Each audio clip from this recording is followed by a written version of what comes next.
Nous le savons tous, pour garder un corps en bonne santé, il n'y a pas de solution miracle, il faut une alimentation saine, variée et équilibrée. Pourtant, nous sommes très nombreux à nous nourrir avec des produits transformés, voire ultra transformés. Une nouvelle étude inédite publiée dans la revue américaine Cell Métabolisme nous alerte sur les dangers de cette consommation. Les scientifiques qui l'ont menée nous apportent un éclairage nouveau sur ce phénomène sanitaire. Avec nous pour en parler, Romain Barès, bonsoir. Merci beaucoup d'être avec nous en direct de l'université Côte d'Azur. Vous êtes à Nice. Vous avez piloté, vous faites partie de ceux qui ont piloté cette étude. Vous êtes directeur de recherche au CNRS, le Centre national de la recherche scientifique. Avec nous également Mathilde Touvier. Bonsoir, bienvenue à vous. Directrice de l'équipe de recherche en épidémiologie nutritionnelle, Sorbonne Paris Nord. Directrice de recherche à l'INSERM, l'Institut national de la santé et de la recherche médicale en France. Et c'est très important parce qu'on va en parler.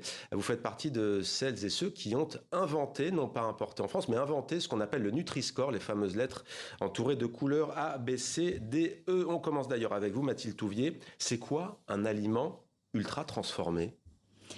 Alors cette notion d'aliment ultra transformé a été inventée, proposée par des collègues de l'université de Sao Paulo au Brésil, avec cette classification NOVA, qui permet de définir les ultra transformés comme des aliments qui ont subi d'importants procédés de transformation chimiques, biologiques, physiques, qui font qu'on est très loin des ingrédients des matrices alimentaires de base. Température aussi. Ça peut être aussi des chauffages à très haute température, et où souvent ce sont des aliments qui vont contenir des ingrédients qu'on n'a généralement pas dans nos cuisines. Donc certains additifs alimentaires qui sont vraiment là, pas pour garantir la sécurité du consommateur, mais pour rendre le produit plus attractif, pour en vendre plus. Les exhausteurs de goût, notamment. Exactement, les édulcorants. Absolument, édulcorants, certains émulsifiants ou colorants, par exemple, ou bien des ingrédients de type maltodextrine, sirop de glucose, fructose, huile hydrogénée, ou ce genre de choses qu'on n'a pas quand on fait la cuisine à la maison. Ouais. Alors, des exemples ? Alors, il y en a beaucoup. Il y en a beaucoup. Alors évidemment, dans certains produits de malbouffe, donc des sodas, des plats préparés bourrés d'additifs, il y a des choses qu'on voit venir finalement et qui déjà de toute façon étaient bourrés de gras, de sucre, de sel. On s'en méfiait déjà. Mais il y a aussi des aliments ultra transformés pour lesquels on a plutôt une image santé, des yaourts aux fruits par exemple, ou certaines biscottes aux céréales, qui vont en fait contenir des carragénanes, des édulcorants ou d'autres additifs pour lesquels on se pose sérieusement des questions. Alors juste avant d'avoir un c'est intéressant parce que vous parlez beaucoup d'additifs, vous n'avez pas prononcé le mot gras, sucre et salé. Pourtant, ce sont les trois composantes aussi de ces aliments ultra transformés. En moyenne, les aliments ultra transformés ont un moins bon profil nutritionnel, mais ce sont deux dimensions complémentaires. Ouais. Quand on s'intéresse à l'impact sur la santé de nos aliments, il y a la dimension nutritionnelle qui est absolument fondamentale. Des milliers d'études scientifiques ont maintenant démontré que manger trop de sel, de sucre, de graisses saturées, pas assez de fibres, c'est pas bon pour la santé. C'est ce qu'indique le Nutri-Score aussi. Par contre, la dimension d'ultra transformation est une dimension complémentaire. On peut être bon nutritionnellement, mais ultra transformé et inversement. Donc ces deux dimensions sont importantes. Et on va parler justement du bio et du Nutri-Score pour voir ce qu'il en est. Romain Barès, comment avez-vous procédé pour cette étude parue dans la revue Cell Métabolisme ? Elle est inédite, hein ? Oui, comme toutes les études scientifiques, elles doivent l'être, sinon ça n'apporte pas de nouveauté. Effectivement, dans cette étude, on est un peu tombé dans l'ultra transformé un petit peu de façon secondaire. Ce qui nous intéressait, c'était de savoir si les spermatozoïdes des hommes allaient avoir des signatures particulières sur leurs gènes qui allaient être transformés, on parle de modification épigénétique, en réponse au régime. Et on a établi un protocole avec un régime ultra transformé pour tester l'effet de ce régime sur les spermatozoïdes des hommes. Et c'est en faisant cette étude qu'on s'est aperçu que sur tout un tas de marqueurs de la santé, ils se trouvaient altérés de façon assez marquante. Et on a décidé de se concentrer un peu plus sur tous ces marqueurs de la santé. Vous êtes basé sur une quarantaine de jeunes hommes, c'est ça ? C'est ça, une quarantaine de jeunes hommes en bonne santé qui reçoivent deux régimes, un ultra transformé et un non transformé ou très peu transformé pendant 3 semaines. Qu'est-ce qu'ils ont mangé, ceux qui ont pris des aliments ultra transformés ? Tout ce qui a été décrit auparavant sur l'ultra-transformation, des aliments qui contiennent plusieurs ingrédients que l'on ne trouve pas typiquement dans une cuisine traditionnelle, Ouais. du nuggets au burger, en passant par des pains briochés ultra-transformés. La liste est longue. Mhm. Alors, quelles conséquences sur justement la fertilité des hommes qui ont consommé ces aliments? Alors, la fertilité, c'est une notion qu'on n'a pas testée puisque c'est défini par la capacité d'avoir un enfant. Mhm. Par contre, sur les marqueurs qui présagent des qualités de fertilité, comme les niveaux circulants d'hormones dites sexuelles ou le spermogramme, nous avons observé des effets. La différence entre le régime ultra transformé et le non transformé indique des effets sur le spermogramme au niveau de la motilité des spermatozoïdes et également une baisse de deux hormones qui sont connues pour réguler les processus de la fonction reproductrice, comme la FSH et la testostérone. Restez avec nous, Romain Barès. On va poursuivre avec vous dans quelques instants. Mathilde Touvier, peut-on parler d'épidémie, voire de pandémie de l'ultra transformé? Alors, en tout cas, on peut parler de consommation très répandue. Dans un pays comme la France, c'est environ 30 à 35% de notre apport calorique qui provient de ces aliments ultra transformés. Il y a des pays qui sont mieux positionnés, Colombie, Roumanie, etc., où on est plus autour de 15%. Et puis, il y a des pays champions dans le mauvais sens du terme, comme les États-Unis, où on avoisine 60% des calories par les ultra transformés. Donc, on va dire qu'on est au milieu. Mais globalement, c'est un problème qui touche de nombreux pays, avec certains pour lesquels le challenge va être de ne pas augmenter, et pour un pays comme la France ou les États-Unis, va être de diminuer cette exposition globale aux ultra-transformés. Ça vient des États-Unis, cette culture alimentaire?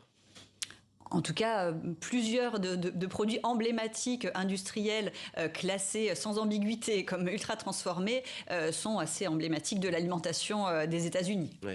Alors, on va revenir maintenant sur cette question ce que l'on voit sur les aliments ultra transformés ou pas d'ailleurs. Le bio, est-ce que le bio garantit un aliment non transformé, non ultra transformé? Non, c'est vraiment l'idée des dimensions. On peut avoir un aliment bio. Dans les aliments bio, notamment sur la liste des additifs, sur les 330 autorisés en Europe, il y en a seulement une cinquantaine qui sont autorisés. Donc on a souvent des aliments qui sont moins transformés, mais ce n'est pas une garantie. On peut avoir un produit bio, ce qui est super parce que ça permet de limiter l'exposition aux résidus de pesticides, ce qui est vraiment déjà un point important. En plus de l'impact positif pour la planète. Mais par contre, il pourrait être tout de même ultra transformé et ou très gras, sucré, salé. Donc ces trois dimensions-là, il n'y en a pas une qui est plus importante que l'autre. Elles sont à prendre en compte: l'aspect nutritionnel, gras, sucre, etc., l'aspect ultra transformation et l'aspect contamination, pesticides. Ouais, mais c'est compliqué parce que quand on voit le A ou quand on voit le bio, il y a une lumière qui s'allume dans notre cerveau et ça nous rassure. Or, par exemple, le pain de mie fait partie des mauvais élèves, même s'il y a écrit oligo, même s'il y a écrit, par exemple, fibres, riche en fibres, etc. Oui, c'est pour ça que... Comment faire concrètement? Quels conseils vous donnez à celles et ceux qui nous regardent? C'est pas facile. Il faut lire en fait l'étiquette. Alors, dans l'état actuel de la réglementation, déjà, on aimerait que le Nutri-Score soit obligatoire et sur tous les produits. Ce serait un premier point. Ce Nutri-Score-là, il évolue. Il a déjà évolué, notamment cette année. Et maintenant, récemment, on en a voilà, parlé, ouais. Absolument. Il pénalise maintenant, par exemple, les boissons édulcorées. Donc, on commence à introduire pour les additifs, par exemple, pour lesquels il y a des niveaux de preuve forts, une pénalisation directement dans l'algorithme. Ensuite, pour l'instant, il n'y a pas d'étiquetage sur l'ultra-transformation. Dans l'application ou le site internet Open Food Facts, vous avez le classement des produits, non seulement avec le Nutri-Score, même quand il n'est pas sur les packs, mais aussi la catégorisation Nova, donc vous savez s'il est ultra-transformé. Et sinon, en rayon, eh bien, on regarde la liste des ingrédients. Et puis, il y a le logo agriculture biologique sur la troisième dimension. On a proposé un Nutri-Score amélioré avec un cadre noir avec marqué ultra-transformé lorsque les produits sont concernés. C'est le cas au Mexique. Non, ils n'ont pas la même chose. Ils ont des warnings, donc qui est un autre système de label, mais ils n'ont pas de warning pour l'instant. Avec des logos noirs notamment, on a quand il y a peut-être trop de sucre, etc. Trop de gras, trop de sucre et trop salé. Ouais. Mais là, l'idée, c'est vraiment d'avoir le Nutri-Score avec la dimension nutritionnelle, le cadre noir lorsque l'aliment est ultra transformé. On l'a testé sur 2 fois 10 000 personnes dans un essai randomisé sur la compréhension des gens, et vraisemblablement, il aide vraiment à classer les aliments et à reconnaître les aliments ultra transformés. On aimerait qu'ils passent officiellement dans le... Romain Barès, on a bien compris la portée, les conséquences de votre étude, mais ce qui frappe aussi, ce sont les conséquences sur notre santé évidemment, mais ce qui frappe aussi, c'est la temporalité. Seulement au bout de quelques semaines, comment expliquer cette rapidité des effets négatifs sur le corps de ces jeunes hommes? Ce sont des participants qui consommaient déjà des grandes quantités d'aliments ultra transformés. La Mm. majorité de leur alimentation venait de ça. Et donc, quand comparant le régime ultra transformé au non transformé, ça crée forcément un effet de contraste important, de Mm. passer de la majorité de ces calories qui sont de source ultra transformée à 6% seulement de leurs calories. Mm. On pense que c'est ça qui a produit un effet très important, Mm. ce qui est un effet qui est positif, qui nous donne le droit d'être optimiste sur Mm. la réversibilité de ces effets de l'alimentation ultra transformée. Donc en 3 semaines, on peut améliorer tout un tas de marqueurs de la santé Mm. en consommant non transformé. Mm. Ce qui est aussi important dans l'étude, c'est qu'on a fourni à ces deux participants, à ces deux groupes, la même quantité de calories. Mm. Et les effets se voient malgré le fait qu'ils consomment la même quantité de calories. Mm. Et c'était quelque chose que l'on voulait tester puisque les 3 études cliniques qui ont été publiées jusqu'ici, qui montrent l'effet de l'alimentation ultra transformée sur la santé, fournissaient ces régimes de façon à volonté. Mm. Et les participants mangent en moyenne 500 kilocalories de plus par jour quand on leur donne ce type d'alimentation. Mm. Et donc on a testé si on leur donne 500 kilocalories de plus ou pas à plusieurs groupes, est-ce qu'on va voir un effet additif de la prise de calories par rapport à l'ultra-transformation, Mm. ou l'ultra-transformation elle-même conduit cet effet. Et le résultat de l'étude, c'est que l'ultra-transformation semble à elle seule être un facteur qui euh, dirige, qui entraîne ces problèmes sur tout un tas de plans de Mm. la santé métabolique et puis la santé du système reproducteur, comme on en a parlé précédemment. Mm. Et donc ça, c'est vraiment un changement de paradigme sur notre façon de voir ce type d'alimentation. Et je pense qu'il euh, permet d'ouvrir une nouvelle façon de l'appréhender. Ce n'est pas une question forcément de quantité. Mm. Mais c'est Euh, intéressant ce que vous nous dites, Romain c'est Barès. Ça veut dire qu'on entend souvent parler de régime. Quand vous dites qu'il faut changer de paradigme, c'est-à-dire que tout n'est pas qu'une question de poids et d'apport calorique et de calories quotidiennes. Tout à fait. Et 2 calories, selon où elles sont situées, dans quel type d'aliments elles sont situées, n'ont sans doute pas le même effet. La calorie d'un aliment qui a conservé sa matrice, que l'on mange relativement lentement, que nos systèmes digestifs met un certain temps à absorber, n'a pas les mêmes effets sur tout un tas de systèmes physiologiques qu'une calorie qui est dans un aliment qui est assez déstructuré, Mm. que l'on consomme vite. Euh, et c'est sans doute ça un des facteurs qui explique cette différence d'effet malgré la quantité de calories Mm. constante. Romain Barès, juste une dernière question avant de redonner la parole à Mathilde Touvier. Vous avez une collègue dans cette étude qui a travaillé longtemps en Tanzanie, 10 ans il me semble. J'aimerais que l'on parle du continent africain qui connaît une augmentation importante des aliments ultra transformés. Est-ce que vous pouvez nous raconter ce qu'a pu constater cette scientifique? Alors ça, c'est juste un retour d'expérience puisque on n'étudie pas directement l'alimentation ultra transformée en Afrique, mais on étudie l'effet de la malaria pendant la grossesse sur la santé de la descendance. Et au cours de ces différentes visites, notre collègue a constaté un passage de ces populations en Tanzanie, souvent des populations rurales, de la malnutrition à l'ultra-transformation en très peu de temps. Mm. Et c'est très triste à voir que dans la main de beaucoup d'enfants maintenant en Tanzanie, il y a une canette de soda, une barre chocolatée, alors que les problèmes de nutrition n'ont pas été réglés. Mathilde Touvier sur l'Afrique justement, comme nous le dit Romain Barès, c'est vrai que la croissance économique, elle a du bon, mais c'est une arme à double tranchant. Il y a une augmentation des revenus, il y a une urbanisation. Ça a incontestablement, y compris dans des pays en voie de développement ou des pays pauvres, des répercussions. Oui, absolument. Et c'est vrai qu'on peut s'imaginer des pays en très grande précarité comme ayant uniquement le problème de la famine, des carences protéino-énergétiques. C'est malheureusement des situations qui ne sont pas résolues, mais qui maintenant cohabitent avec en plus des problèmes de malbouffe et finalement parfois d'excès calorique parce que apportés par des aliments très gras, sucrés, salés, en plus ultra transformés et contaminés par certains contaminants. Donc on a vraiment une cohabitation de tous ces problèmes qui sont parfois cumulés dans ces pays. Mais est-ce qu'il y a des résistances? On parle parfois de lobbying, notamment celui du sucre, celui aussi de toutes ces substances.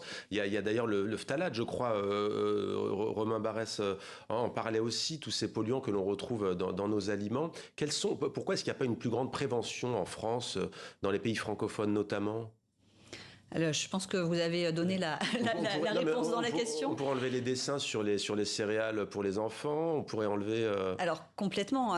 Les réticences qu'on a rencontrées lorsqu'on a voulu rendre le Nutri-Score obligatoire, et d'ailleurs on n'a pas lâché l'affaire, ce sont les mêmes que celles que l'on rencontre là en essayant de faire bouger les choses pour limiter l'exposition des populations ultra transformées. On a un certain nombre d'industriels qui jouent le jeu et on a toujours les grands industriels vent debout contre ceux-là qui veulent protéger leurs intérêts économiques au détriment de la santé publique. Donc c'est vraiment cela qui empêche des politiques qui devraient aller vers un étiquetage plus clair et obligatoire, vers des régulations de la publicité, du marketing. Nos enfants sont abreuvés de publicité pour ces aliments à mauvais Nutri-Score et ultra transformés. Là aussi, il y a des choses à faire d'un point de vue politique. Les seuls blocages, ce sont ces lobbies. Donc voilà, la bataille est lancée. La bataille est lancée et votre combat continue. Romain Barès, je ne vous ai pas entendu sur la question effectivement des Nutri-Score. On voit que c'est plutôt la spécialité de Mathilde Touvier et du bio. Vous vous dites tout de même attention, effectivement, on peut avoir un plat préparé bio et qui est ultra transformé, mais faut faire la part des choses, il ne faut pas jeter le bébé avec l'eau du bain, comme le dit l'adage. Oui, tout à fait. Même en rapport à une observation que nous avons faite dans l'étude, que les personnes consommant de l'alimentation ultra transformée ont des quantités supérieures d'un composant qui s'appelle phtalate particulier qui rentre dans la confection des plastiques que l'on retrouve dans leur sang et aussi dans leur liquide séminal. Par rapport à ceux qui mangent du non transformé. Comme vous dites, il ne faut pas jeter le bébé avec l'eau du bain. C'est en mangeant bio, une façon sûre de se prévenir de la consommation de pesticides associés avec certains aliments. Et comme disait Madame Touvier avant, le bio est une autre dimension qui ne doit pas être confondue avec ni d'un côté quelque chose d'absolument vertueux, puisque ça peut être ultra transformé, ni en allant dans l'excès extrême, à l'inverse. Merci beaucoup Romain Barès d'avoir été avec nous. On rappelle donc votre étude publiée dans Cell Métabolisme, la prestigieuse revue américaine. Et merci beaucoup Mathilde Touvier aussi de nous avoir apporté cet éclairage donc sur ce sujet de santé publique qui concerne toute la planète. Merci à tous les deux.